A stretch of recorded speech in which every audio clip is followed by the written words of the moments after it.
Boa noite a todos, sejam todos bem-vindos a mais um encontro virtual do Lar Irmã Zarabatana. Meu nome é Marina Corno e hoje vamos falar sobre o tema A Melhora da Morte na Visão Espírita. Mas antes disso, eu convido a todos para uma prece de abertura. Vamos elevar o nosso pensamento ao Mestre Jesus e agradecer por essa oportunidade de estarmos aqui virtualmente reunidos para o estudo da doutrina espírita, que consola, que esclarece, que nos alimenta.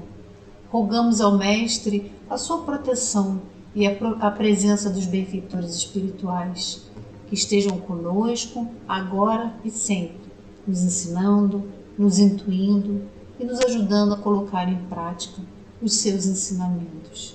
Que assim seja, graças a Deus.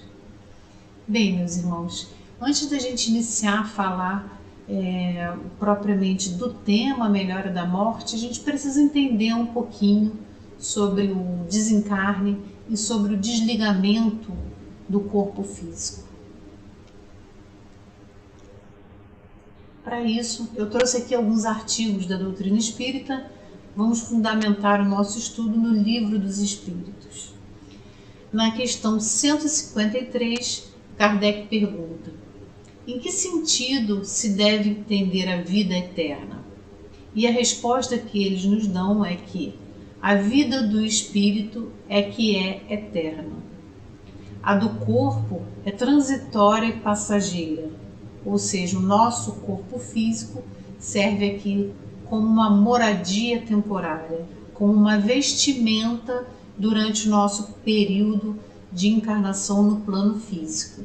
Quando o corpo morre, a alma retorna à vida eterna. Ainda no Livro dos Espíritos, a questão 155 questiona: como se opera a separação da alma e do corpo? E a resposta é que, roto os laços que a retinham, ela se desprende.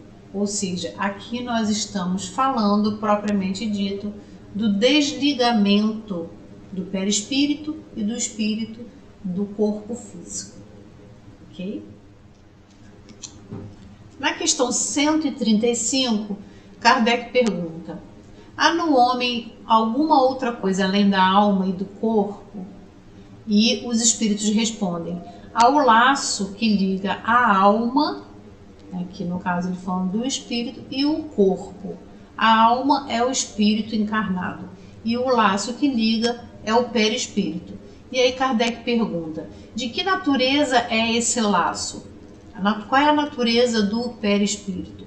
O perispírito, também conhecido como corpo fluídico, ele tem uma natureza semimaterial. Isso é uma natureza intermediária entre o espírito e o corpo físico. Portanto, o homem é formado de três partes essenciais: do corpo ou ser material, que é análogo dos animais e é animado pelo princípio vital; a alma, que é o espírito encarnado e tem no corpo a sua habitação; e o princípio intermediário ou o perispírito, que é essa substância semimaterial que serve de primeiro envoltório ao espírito e liga a alma ao corpo físico. Então, fazendo uma analogia a um fruto, o germe ou a semente, que no caso do abacate seria equivalente ao espírito. O perisperma seria o perispírito, primeiro envoltório do espírito. E a casca seria o nosso corpo físico e que dá a forma ao fruto. Na questão 423 do Livro dos Espíritos nos ensina que, em se rompendo por efeito da morte real e pela desagregação dos órgãos, os laços que prendem um ao outro, integral se torna a separação e o espírito não volta mais ao seu envoltório. Ou seja, a partir do momento em que se rompe efetivamente esses laços que prendem, esses laços fluídicos, o espírito não retorna mais ao corpo físico. E aí a gente chama atenção aqui para uma questão, quando ele menciona a morte real. Por quê? Porque existem situações em que, pelos recursos avançados da medicina, aquela situação da saúde, por mais grave que pareça, ela pode ser revertida. Então, digamos que uma pessoa venha infartar, não obrigatoriamente aquela morte se consumou, porque hoje em dia existem recursos de medicações e choque elétricos, entre outros, que podem reverter aquele quadro, por mais grave que ele pareça. Então, quando chega o momento dessa separação integral, do desenlace, não há recurso da medicina que consiga reverter, tá? Na hora que realmente se romper, que houver a separação entre o espírito e o corpo físico, ali sim cessa a vida naquele corpo físico para o corpo físico e permanece o espírito para a sua eternidade. Aqui nessa figura a gente consegue visualizar bem o espírito, aqui o perispírito e o corpo físico. Essa ilustração nos mostra que entre o espírito e o perispírito existe uma ligação denominada cordão de ouro. Entre o perispírito, ou corpo astral, e o corpo físico existe uma ligação denominada cordão de prata. Além disso, cada molécula do nosso corpo físico é ligada ao nosso corpo astral, que é o perispírito, molécula por molécula, átomo por átomo.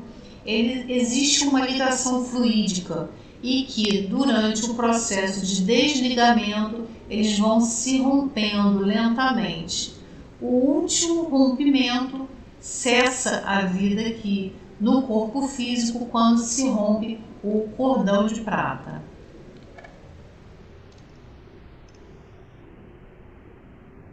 Aqui nessa outra gravura também dá para visualizar bem uma outra nomenclatura muito utilizada pelo Valdo Vieira. Ele chama o corpo físico de soma. Então aqui nós temos o corpo físico, né? O cordão de prata ligando ao psicossoma ou perispírito, e aqui o cordão de ouro ligando ao espírito, que seria o mental soma. Então, só cessa a vida no corpo físico quando rompido efetivamente o cordão de prata, ok? E aí o perispírito e o espírito se desprendem do corpo físico, que é o corpo material. Nessa outra ilustração aqui, dá para ver bem o rompimento do cordão de prata e aqui o perispírito já se afastando do seu corpo físico. Okay? Bom, dito isso, vamos entrar no tema da noite de hoje, que é a melhora da morte. Eu trouxe aqui uma reflexão do Richard Simonetti na obra Quem Tem Medo da Morte. Ele ensina pra gente: quando os familiares não aceitam a perspectiva da separação, formando a indesejável teia vibratória, os técnicos da espiritualidade promovem com recursos magnéticos uma recuperação artificial do paciente, que, mais para lá do que para cá, surpreendentemente, começa a melhorar, recobrando a lucidez e ensaiando algumas palavras. Ou seja, aqui ele já está nos ensinando que a não aceitação dos familiares cria o que ele chama de teia vibratória, tá? E aí ele segue: aproveitando a trégua da vigília de retenção, ou seja, na hora que o doente, né, o familiar doente, apresenta alguma melhora e a família acaba relaxando, se tranquilizando e melhorando o padrão pensênico, ela dá uma trégua no que ele chama de vigília de retenção, e os benfeitores espirituais aceleram, sim, o processo desencarnatório e iniciam o processo de desligamento. Raros os familiares que consideram a necessidade de ajudar o desencarnante na traumatizante transição. Por isso, é frequente a utilização desses recursos da espiritualidade, afastando aqueles que, além de não ajudar, atrapalham. Existe até um ditado popular a respeito do assunto: foi a melhora da morte, melhorou para morrer. Recentemente nós assistimos o caso do Paulo Gustavo, em que não só os familiares, mas como o marido dele, mas o Brasil inteiro vibrando e fixando o pensamento em relação à questão da recuperação. Existe uma cobrança muito grande, né? Não só dos amigos, dos familiares, no caso dele, dos fãs, em que não aceitavam o desencarne dele. Então acabavam emanando aquele pensamento muito intenso de que você não pode nos deixar, e aí acaba assim criando uma rede de retenção, a teia de retenção. E com isso ele tem muita dificuldade, a espiritualidade tem muita dificuldade de completar esse desligamento. Eles iniciam o desligamento, mas não conseguem romper, finalizar e romper esse cordão de prata que a gente acabou de ver. No livro Obreiros da Vida Eterna, André Luiz narra, através de Chico Xavier, um capítulo falando sobre o desencarne de Dimas. Dimas, ele era um médium, era uma pessoa devota à caridade, ele era uma pessoa muito dedicada, trabalhava bastante em função do próximo. E, certa feita, ele acabou adoecendo. O André Luiz narra para a gente: compreendia mais uma vez que há tempo de morrer, olha que frase interessante, há tempo de morrer como há tempo de nascer. Não fora determinado o dia exato, atingira-se o tempo próprio. Ou seja, aqui, ou pela falência dos órgãos mesmo, porque esgotou o princípio vital, o fluido vital, ou porque chegou ao término daquela jornada reencarnatória desse espírito e chegou o momento do desencarne, às vezes não existe uma data certa, porque às vezes chegou o momento do desencarne, o momento adequado para isso, né, o tempo de morrer, mas não existe um dia certo. Porque aquele ato do desenlace, do desencarne, vai ocorrer quando os espíritos benfeitores conseguirem consolidar esse desligamento por completo. Pouquíssimos espíritos são muito elevados a ponto de conseguir esse desligamento com naturalidade, sem o amparo desses benfeitores espirituais que têm essa missão de colaborar e de ajudar no desligamento entre o corpo físico e o corpo espiritual. Então, nós estaremos sempre amparados no momento da nossa morte, para que essa equipe espiritual, essa equipe socorrista, esteja ali processando esse desligamento do nosso corpo físico. Então, muito importante que a gente tenha fé, eleve o nosso pensamento, de que a gente vai sim estar amparado assim como os nossos familiares, tá? Então ele narra essa questão, que chamando a atenção que há tempo de morrer. Então não tinha uma data precisa, e o caso do Dimas especificamente é mais um caso que existe também essa teia de retenção, então não tinha o tempo exato. O momento exato seria o momento que eles conseguissem efetivamente completar aquele desligamento. Sim, a resistência orgânica terminou. Estamos autorizados a aliviá-los, o que faremos hoje. Aqui eu chamo a atenção quando ele fala em resistência orgânica, ele não está se referindo à resistência da família, ele está se referindo à resistência do próprio doente, do próprio moribundo. Por quê? Porque muitas vezes o próprio paciente ele fica resistindo ao desenlace porque ele fica preocupado, muito apegado ou aos familiares, ou à sua condição física, ou ao seu corpo físico. Então é a questão do materialismo, do apego materialista. E muitas vezes também preocupado em deixar os seus entes queridos, os seus familiares. Às vezes uma mãe preocupada, o meu filho que envolvido num caminho desregrado, envolvido com pessoas desonestas, eu fico preocupada se eu não estiver aqui, ou então uma questão inversa, né? Um filho que de repente fica com receio de deixar a mãe aqui, e como é que a minha mãe vai conseguir sobreviver. Então existe sim uma resistência orgânica em que o doente fica ali relutando até o último suspiro e não quer colaborar com esse desligamento, com esse desenlace, porque fica com receio de como ficarão os seus familiares aqui, como eles resistirão com a sua ausência. Às vezes com o trabalho, né?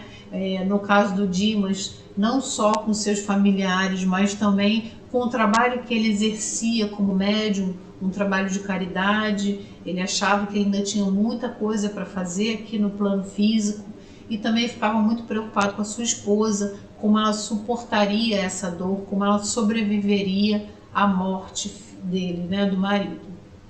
E aí, no caso de um espírito merecedor, né, porque isso é muito do merecimento, os espíritos benfeitores permitem que um familiar venha até o leito e conforte, e consiga se comunicar com o doente, fale: venha meu filho, está tudo bem, como foi aqui no caso que a gente está verificando, o caso de Dimas, em que a mãe se aproxima e acolhe, né, de forma que olha para frente, não se preocupa que vai ficar tudo bem, eu estou aqui para te ajudar, tenha confiança nessa passagem, está tudo bem, nós estamos aqui do lado de cá te esperando. Quando chega uma pessoa conhecida, um familiar, né, já desencarnado, e se aproxima do doente, acolhe o doente, aí sim acaba aquela resistência orgânica, aquele medo de morrer, né, aquele medo da passagem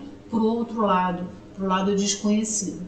No caso do Dimas, ele nem era uma pessoa leiga no assunto, porque ele era um médium, era uma pessoa que estudava, né, tinha conhecimento da doutrina espírita. Agora imagina para uma pessoa leiga, como esse receio deve ser muito mais exacerbado, tá? Então sim, existe uma resistência orgânica do próprio doente, e isso é um dos obstáculos para a desencarnação.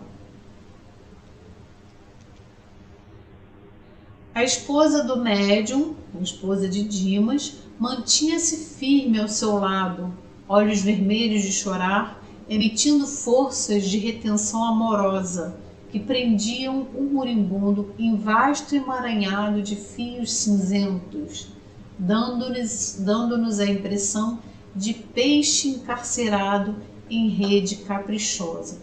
Ou seja, ela aqui, olha, com uma retenção amorosa, ela fazendo isso como gesto de amor, porque ela não queria ficar sem o companheiro dela, sem o marido dela, né? Então, com todo amor, com toda dedicação, ela não saía ali do lado do doente, mas ao mesmo tempo, inconscientemente, ela acabava emitindo esses fios, esse emaranhado aqui que forma essa rede de retenção, e que aqui ele cita como peixe encarcerado em rede própria. Recomendou o assistente, no caso aqui o Jerônimo, que Luciana e Hipólito se mantivessem ao lado da senhora, modificando-lhes as vibrações mentais e instruindo-me para coadjuvar-lhe a influenciação como se fazia no Esther.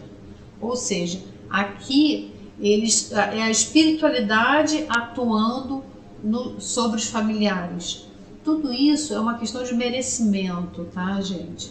É a espiritualidade tentando modificar as vibrações mentais, confortar, influenciar e confortar os familiares para que esse desenlace consiga de fato se concluir. Enquanto mantinha as mãos coladas ao cérebro de Dimas, propiciando-lhe a renovação das forças gerais, Jerônimo aplicava-lhes passes longitudinais, desfazendo os fios magnéticos que se entrecruzavam sobre o corpo abatido. Ou seja, Jerônimo estava ali fazendo um passe fluídico, magnetismo, em cima do corpo físico de Dimas, para que aqueles fios magnéticos se desfizessem e ele conseguisse apresentar qualquer tipo de melhora. Precisamos fornecer-lhes melhorias fictícias, asseverou o dirigente de nossas atividades, tranquilizando-lhes os parentes aflitos. A câmara está repleta de substâncias mentais torturantes. Então aqui é mais uma questão que ele traz para a gente, que André Luiz traz, que essas melhoras são melhoras fictícias, tá? Para quê? Para que tranquilize os parentes e que eles possam sim parar de emanar esse pensamento tão forte que acaba retendo o doente ali no seu corpo físico. Então aqui estão os benfeitores espirituais dando um passe no corpo físico de Dimas para que ele apresente qualquer tipo de melhora. E aqui eles permanecem dando esses passes magnéticos para tentar minimizar os efeitos deletérios da doença, dos órgãos, atuando sobre os órgãos, para que Dimas desperte e consiga se despedir da família, consiga interagir com a família, simulando realmente uma melhora, de forma a minimizar esse pensamento tão atenuante, né, da família, tão deletério. E é parecido com o que aconteceu, né, com o Paulo Gustavo, que ele estava muito mal e ele acabou apresentando uma melhora, ele despertou, ele interagiu, ele conversou com os médicos, enfim. Esse aqui foi o trabalho também da espiritualidade atuando sobre o Dimas para que ele conseguisse interagir com sua família. E aí, sim, Dimas interage, ele desperta e ele conversa com a esposa, com o filho, todo mundo, a família fica muito mais aliviada daquela situação.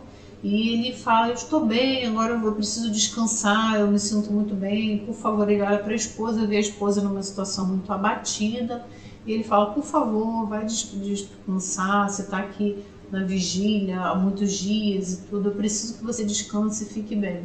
E aí os familiares chamam o médico que está cuidando dele, o médico comparece, detecta, né, examina ali, detecta que de fato ele tinha apresentado melhoras, ele estava respirando melhor e tudo, a frequência cardíaca melhor.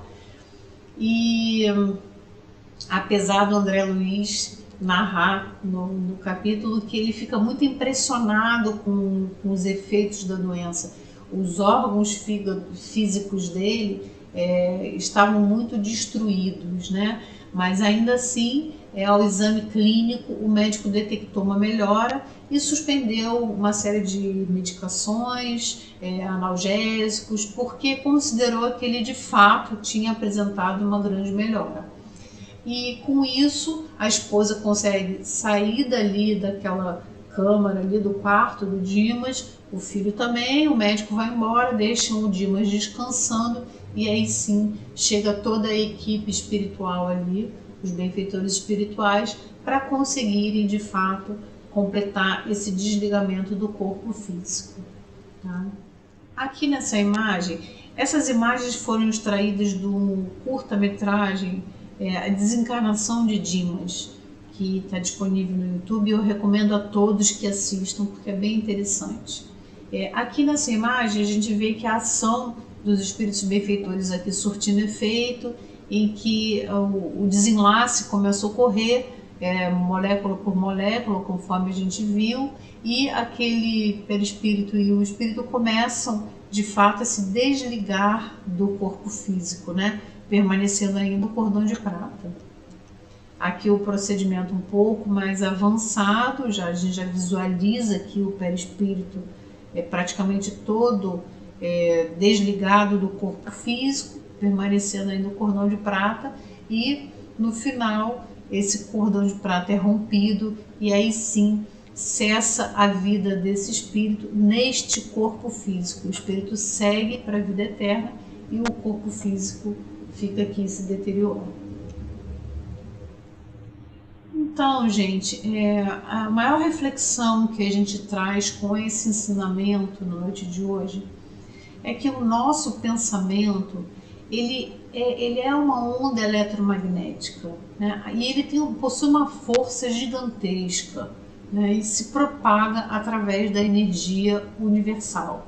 Então, cada vez que a gente emana um pensamento para que aquela pessoa não se vá, não nos abandone, fique ao nosso lado, né? Uma mãe desesperada, uma esposa que fala: eu não vou conseguir viver sem o meu marido, porque existe aquela dependência emocional, porque se julga incapaz de sobreviver, ou o marido que acha que não vai conseguir sobreviver sem a esposa, a mãe sem o filho sem a mãe, enfim.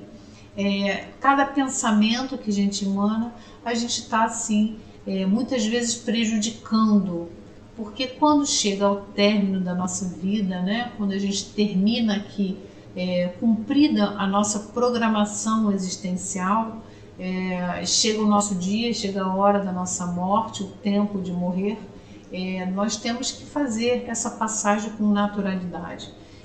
O ser humano tem uma dificuldade muito grande de lidar com a morte e nós acabamos tomando esse tipo de atitude, de certa forma egoísta, porque a gente pensa muito na nossa ligação, né? A gente não quer ficar longe da pessoa, não quer romper o laço, enfim, deixar de conviver, e com isso a gente acaba prendendo e prejudicando demasiadamente aquela pessoa que a gente tanto ama, tá? Então a gente tem que realmente prestar bastante atenção em relação a isso, qual é o tipo de pensamento que a gente está emanando, qual é o tipo de prece que a gente está fazendo, para que a pessoa melhore, mas sem reter, quer dizer, se for da vontade de Deus, se for do merecimento e se ainda estiver dentro da jornada reencarnatória, que ele melhore e que ele se cure, que ele possa conseguir continuar, né, dar continuidade à vida ao nosso lado e fazendo tudo que ele fazia aqui de bom.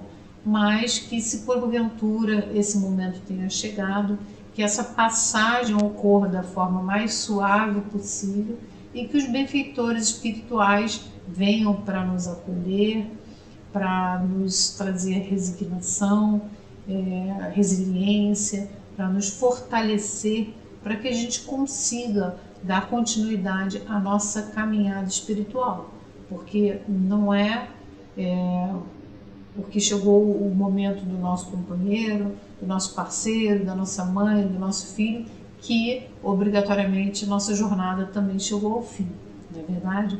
Então, especialmente agora nesse período de pandemia, em que o número de desencarne tem sido muito grande, é que a gente tem que ter realmente isso em mente, que os que estão indo porque chegou o momento, chegou o tempo de morrer de cada um desses espíritos que estão desencarnando, mas que a gente tem que ter força suficiente e elevar o nosso pensamento com muito amor para todos eles, que eles sejam muito bem acolhidos, muito bem recebidos e que nós possamos também continuar a nossa trajetória aqui, que a gente seja também amparado pela espiritualidade.